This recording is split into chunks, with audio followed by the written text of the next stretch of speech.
सुनसान रास्ते में हरिया को एक औरत खड़ी दिखाई पड़ती है। वो हाथ देकर हरिया से रिक्शा रुकवाती है। हाँ मैडम, कहीं जाना है आपको? Railway station. वो तो काफी दूर है मैडम। जल्दी चलो, मुझे देर हो रही है।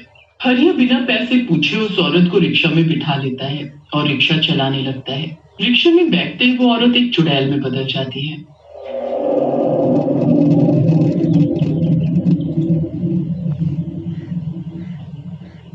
हरिया इस बात से बिल्कुल अनजान होता है कि उसने एक चुड़ैल को अपने रिक्शे में बिठा रखा है।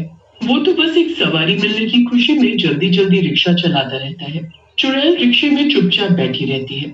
इतनी रात को आप अकेले उस सुनसान रास्ते पर क्यों खड़ी थी? आपके साथ कोई नहीं आया? मैं अकेले रहती हूँ। अच्छा, पर आप जा कहाँ रही हो? अपने घर जाना है मुझे देर हो रही है, जल्दी चलो। हाँ जी मैडम, मैं चला रहा हूँ। हरिया तेज तेज रिक्शा चलाने लगता है और आखिरकार रेलवे स्टेशन तक पहुंच ही जाता है। लो मैडम, आ गया आपका रेलवे स्टेशन। हरिया को कोई जवाब नहीं मिलता। फिर वो पीछे मुड़कर देखता है तो रिक्शे में कोई भी नहीं होता। हरिया ये देखकर बड़ा ही हैरान रह जाता है और फिर तभी उसकी नजर रिक्शे में रखे एक 2000 के नोट पर पड़ती है। हरिया की आंखें तो खुशी से चमक जाती है। ये औरत अचानक कब उतर गई, पता ही नहीं चला। और ये इतने सारे पैसे क्यों रख कर चली गई? हरिया उस नोट को हाथ में लेकर देख ही रहा होता है कि अचानक उसकी नजर रेल की पटरी पर जाती है, जहां वो औरत एक ट्रेन के पीछे पागलों की तरह दौड़ रही होती है और बुरी तरह चिल्ला रही होती है, रोको रोको, मुझे भी जाना है।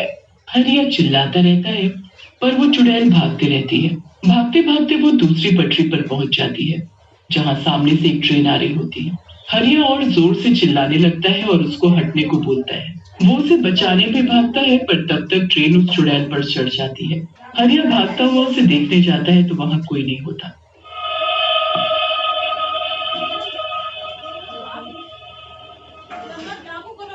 हरिया बड़ा ही परेशान हो जाता है और घर वापस आ जाता है।